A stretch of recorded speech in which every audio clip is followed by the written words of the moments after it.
I'm honestly not a big movie guy.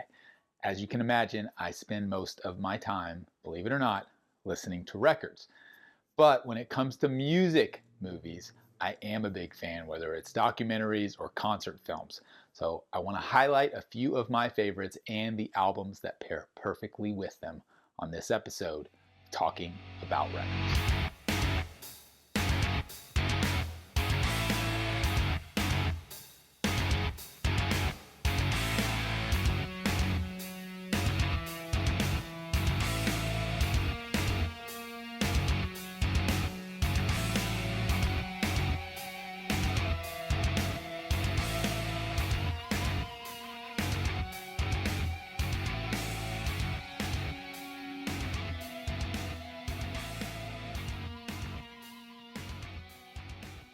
My name is G.I. Sanders from NTX Vinyl, a small chain of independent record shops in the Dallas-Fort Worth area.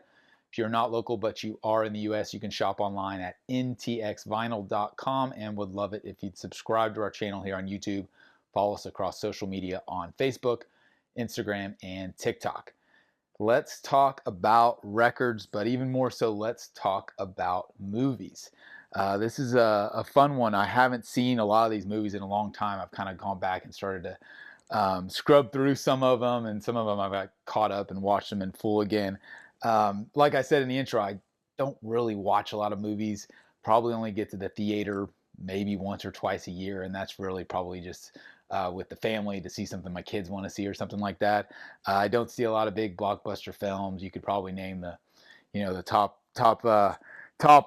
films from the last few years, and there's a good chance I probably haven't seen any of them. But that's okay. I mainly just listen to music, and if a good documentary comes along, though, based on music, based on an artist or an album or even a concert film, I will typically check those out. I absolutely love learning about the history of an artist or an album, and that's really what most of these films and these records are steeped in. So some of these are going to be quite obvious, to be honest with you, or at least obvious to me.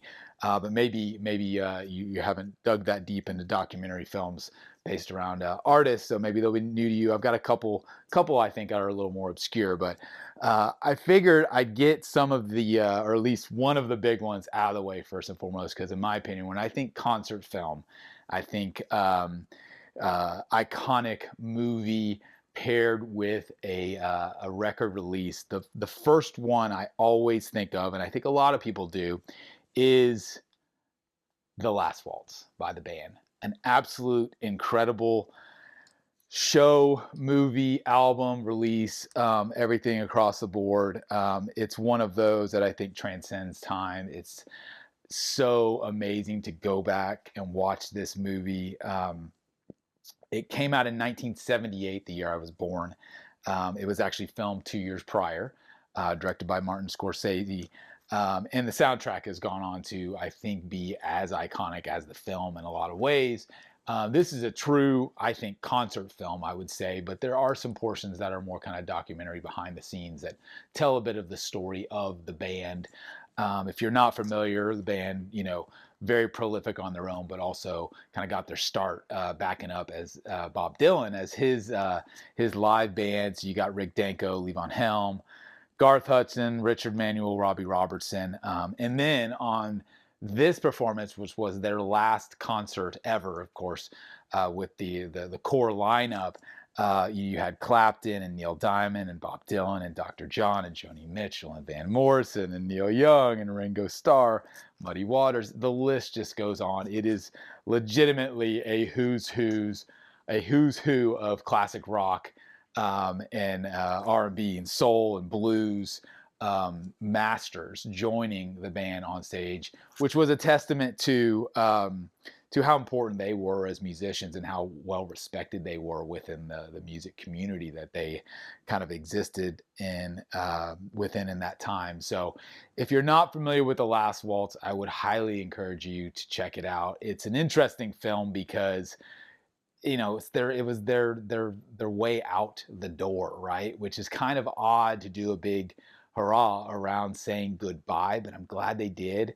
There were certainly tensions within the band, and that shows up in the film a little bit here and there. And You can read up a lot on a little bit of the drama that goes on behind the scenes of this concert and kind of the tail end of the band's career during this phase. But a fascinating document of this time period, of this era of musicians, of so many of those others that I named, in addition to the core members of the band themselves. So again, to me, it is the quintessential music documentary. I think the way it's filmed, the way it's kind of very raw, is very in your face.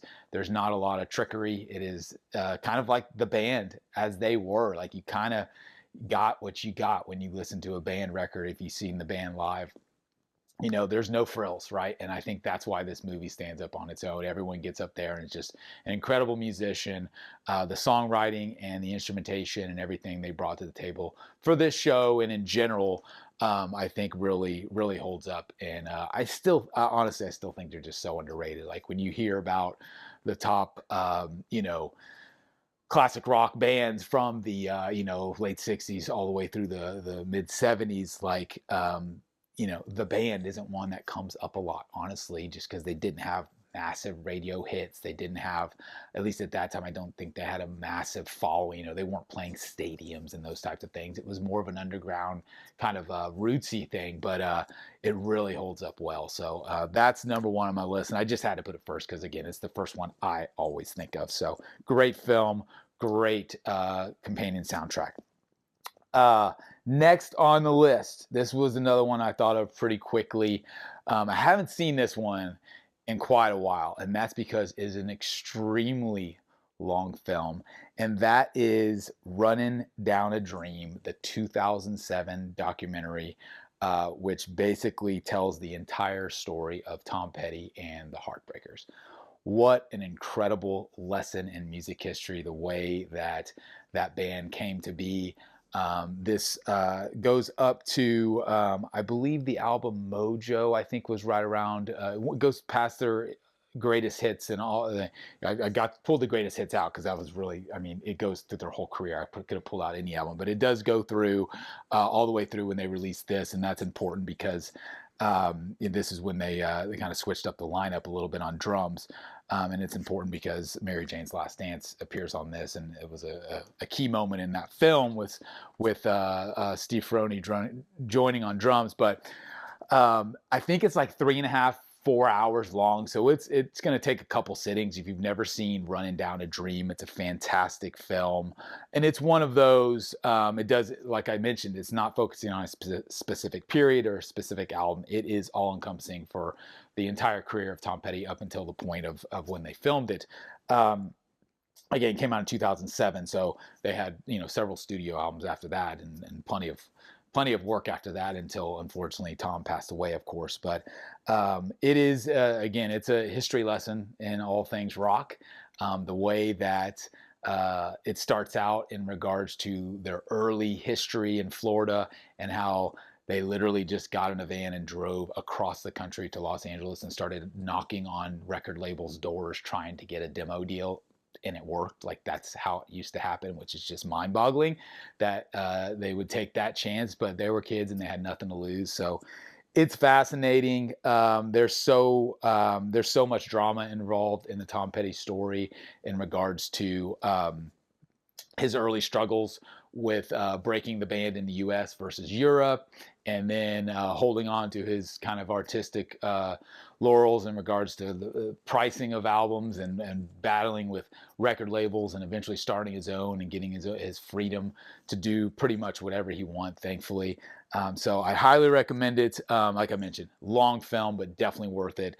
Might be a good one to watch when you've got a long weekend at home alone or something like that. So that's the second one on the list. And again, another one that I thought of really early on.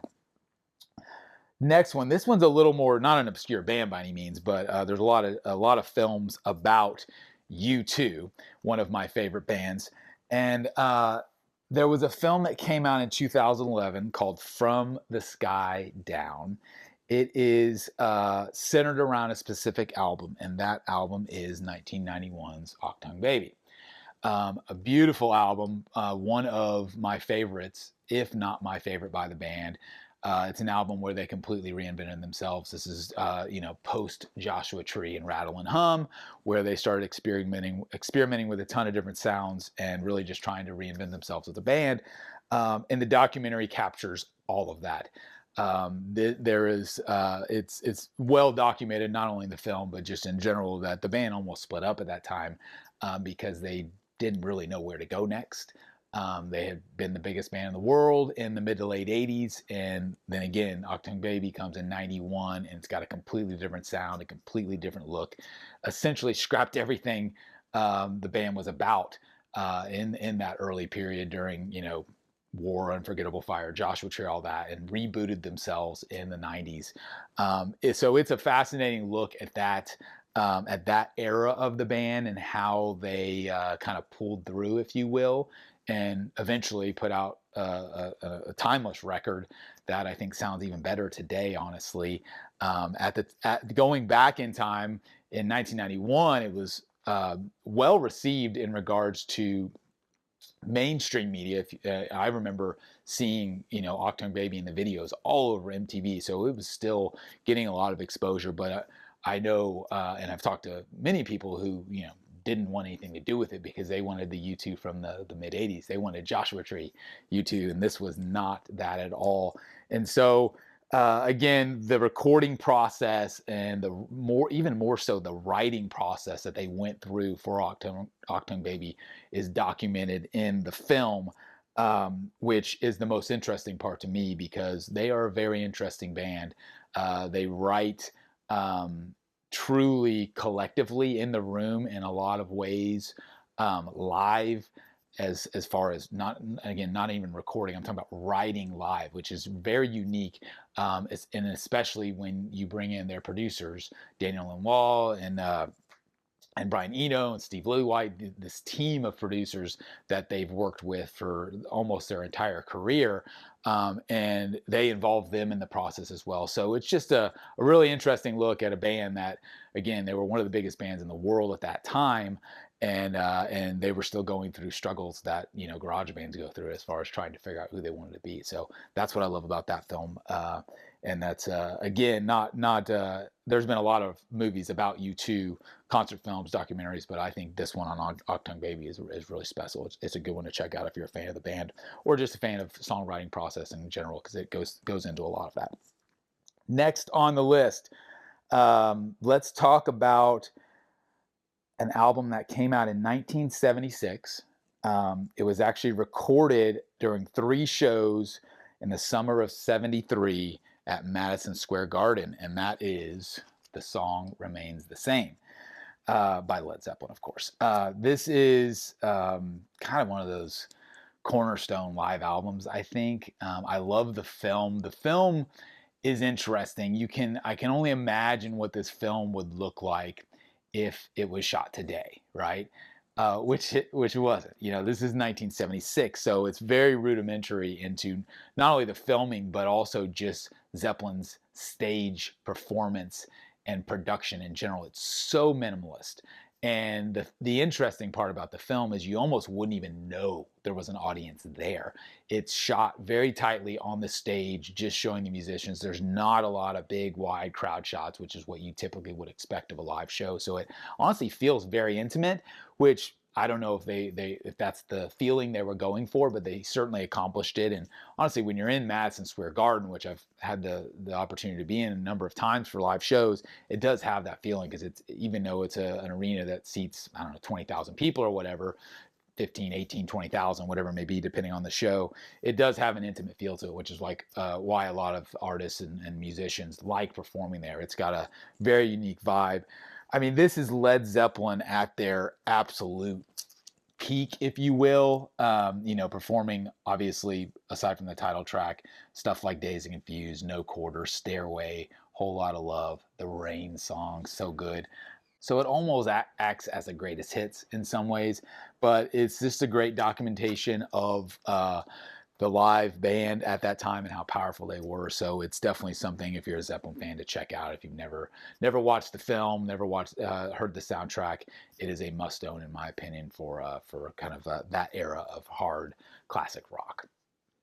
Next on the list, we'll stay in the 70s. This is a film that came out in 2018 documenting the 1971 album by John Lennon, Imagine. The film is called Above Us Only Sky. This is a beautiful copy, original master recording I have. The film is, it came out again in 2018, long overdue. They documented everything in regards to the recording of this album, and there have been clips of it used and seen for many years. But until this film came out, Above Us Only Sky, it was never properly pieced together in full, and that's what this is. It is essentially behind the scenes of the recording of Imagine, the writing and recording of Imagine, which, if you're like me and you appreciate this record as one of the greatest of all time, it is an absolutely enjoyable watch to get to sit in the room with John, with Yoko, with everyone else involved, all the different the guests that come in. You've got them sitting around just kind of shooting the shit and rehearsing and working their way through different versions of the songs, and talking about what's going on in the day. John was very obviously socially conscious, and that weaved its way into everything he did, hence the song Imagine, and what him and Yoko went on to do in the few years after that, for sure. So again, if you're a fan of the film, I think it's a no-brainer. Similar to Octane Baby and the U2 film, I think this one is really special if you like that specific album, because it just digs into that time period and the songwriting process and all that type. So I really appreciate those types of films the most. It's almost like if you've ever seen the not the behind the music, but there's a classic albums series, which is pretty popular. It goes through tons of classic records. This is similar to that, but I think it's a little less heavy on the technical side of things. If you know the classic albums documentary series, like they literally sit behind the board and move the faders to let you hear different parts of the album. It's not quite that technical. It's more, I would say, story based, which is good and bad. Like, I love them both, but in this particular case, I think it works really well because Imagine does have a great story to it, and I think it's an incredible piece of work. So definitely check that one out if you're a Lennon fan. Let's go a little more modern on this one. A ton of drama. I Am Trying to Break Your Heart by Wilco. What a movie. This came out in 2002, same year as the album, which is Yankee Hotel Foxtrot. There is an incredible story behind this record, and it is documented in the film quite well. It is drama filled, and that is an understatement. There is so much going on in regards to the band and the changing of their sound at this time, kind of similar to Octane Baby and U2, honestly. Not that Wilco was the biggest band in the world, but they were definitely evolving as far as who they were as a band, and this captures all of it. There's definitely a struggle with this album for them to figure out, like I mentioned, who they were, who was in control of the band. Certainly Jeff Tweedy being the band's leader. But the label didn't want the album, is the problem. So they recorded this record and turned it in, and it got kicked back because it was so different for a Wilco record, because they were coming from a place, their first two records, first couple records, I should say, being very steeped in Americana and alternative country. And then you get to Yankee Hotel Foxtrot, and there's so much experimentation going on. And so Jay Bennett, who was the guitarist of Wilco at this time, really butted heads with Jeff Tweedy in a lot of ways, and there was a power struggle during the entire writing and recording process. And then it culminated with the band's label rejecting the album and then having to scramble to figure out what they were going to do with it. In the end, spoiler alert, they get the rights back to the music and release it free on their website, which at that time, again, 2002, was pretty innovative, and it made a huge splash. And to date, it's their most celebrated record, and I think always will be. It's kind of one of those pinnacle albums for them. So it's an amazing story. This is a rather hard one to watch.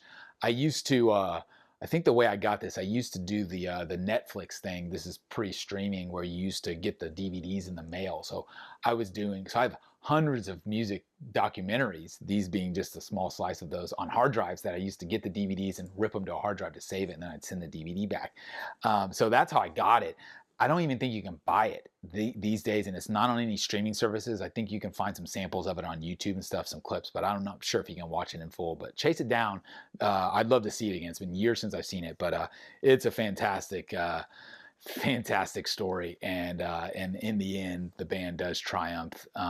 Although Jeff and Jay Bennett certainly did not mend their differences and ended up parting ways.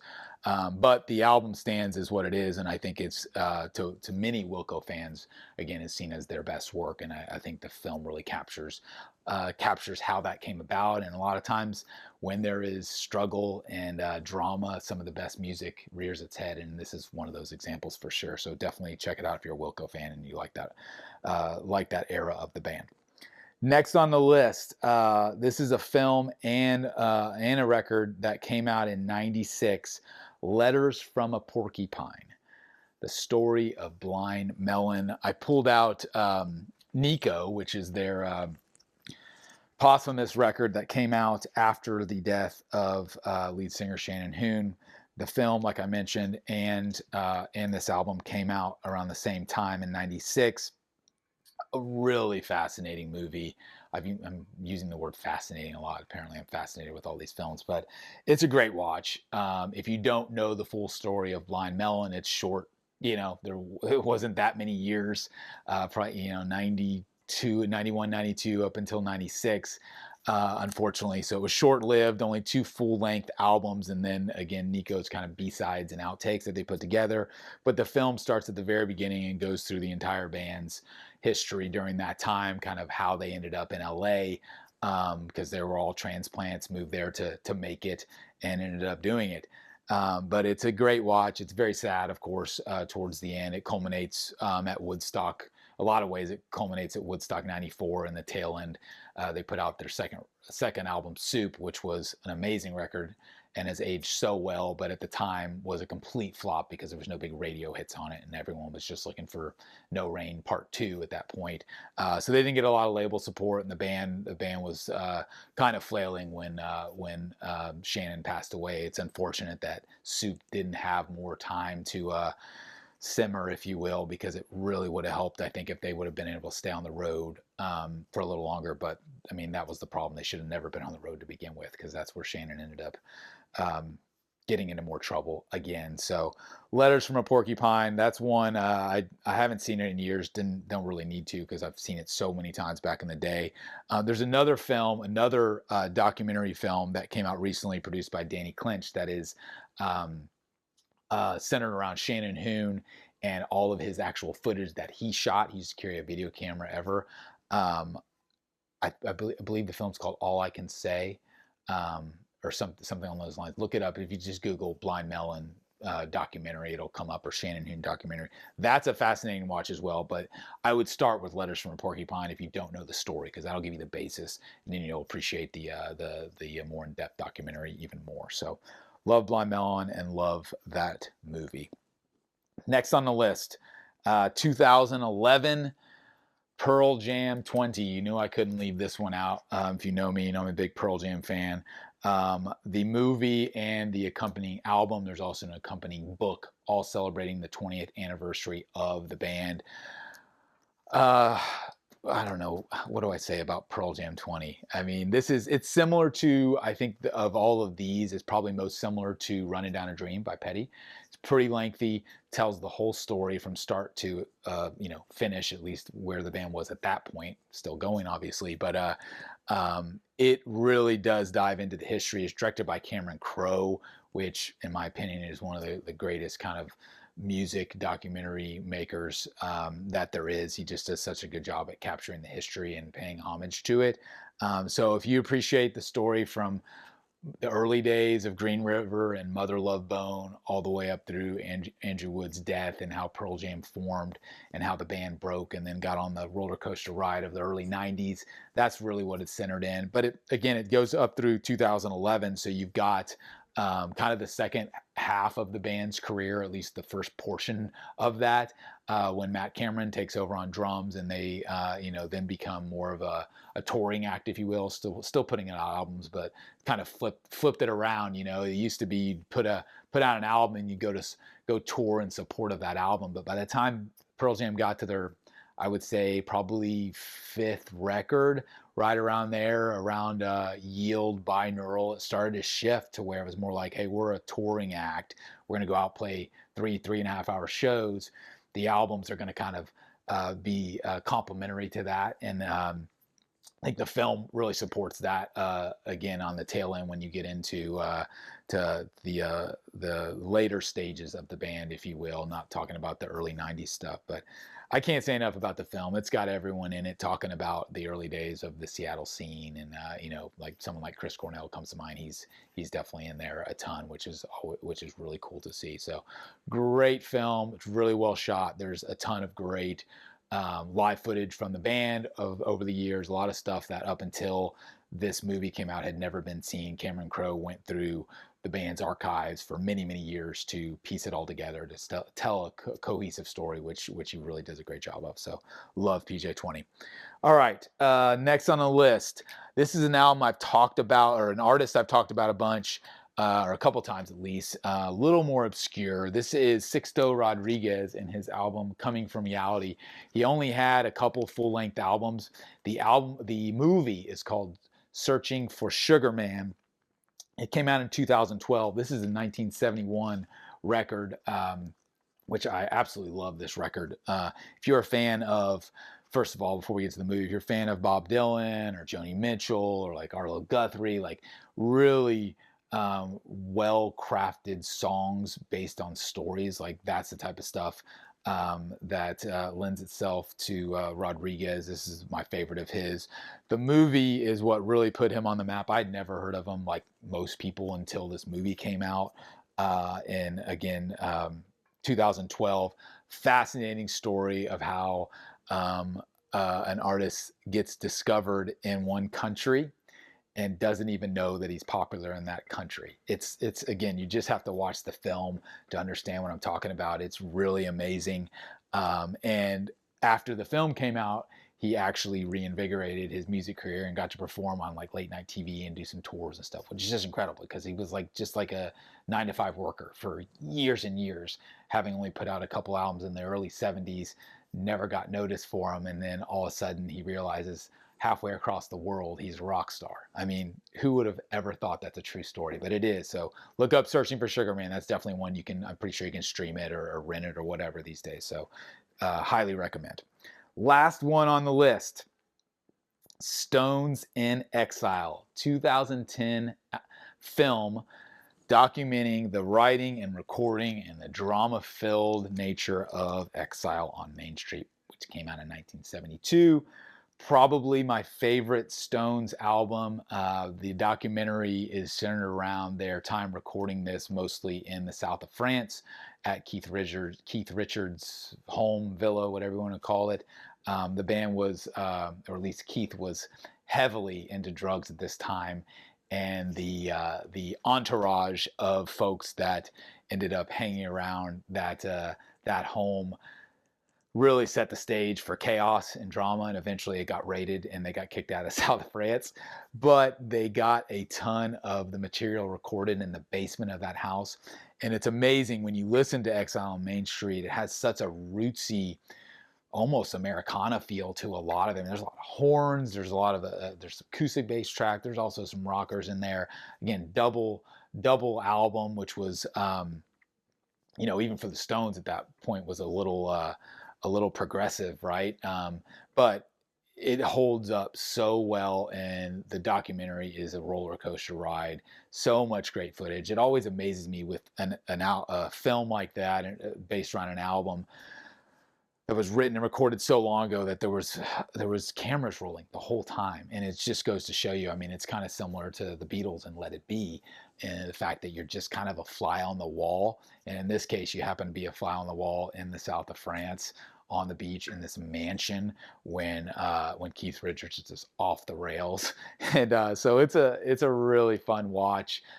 It all ends up well, and thankfully, the album ends up being, you know, a cornerstone in the Stones' career, and like I mentioned, one of my personal favorites. So, there's a lot of great Stones films, but I love Stones in Exile just because, again, it's based on one album, and I really like films like that because it dives a lot deeper than, say, the PJ20s or like the Petties Running Down a Dream, which are kind of a biopic of the entire career, whereas Stones in Exile is just on the one album. So I like both, but I like the single album documentaries, and certainly Exile on Main Street deserves that. How robust of an album it is, and how iconic of an album it is, and how much is going on within it. And again, it's another album where the band was trying to kind of, in some ways, rediscover themselves or reinvent themselves a little bit, because they were a huge band in '72, obviously. So I really appreciate that record, and I appreciate the film. So there you go. That's my list of 10 awesome films and some records that pair with them. I would love to hear some recommendations on other films. If you're a big music documentary or concert film buff, like I mentioned, I've got a ton in my archives, and a lot of albums that kind of pair with them, but always looking for more. So appreciate you watching as always. This has been another episode of Talking About Records. My name is G.I. Sanders, and we will see you again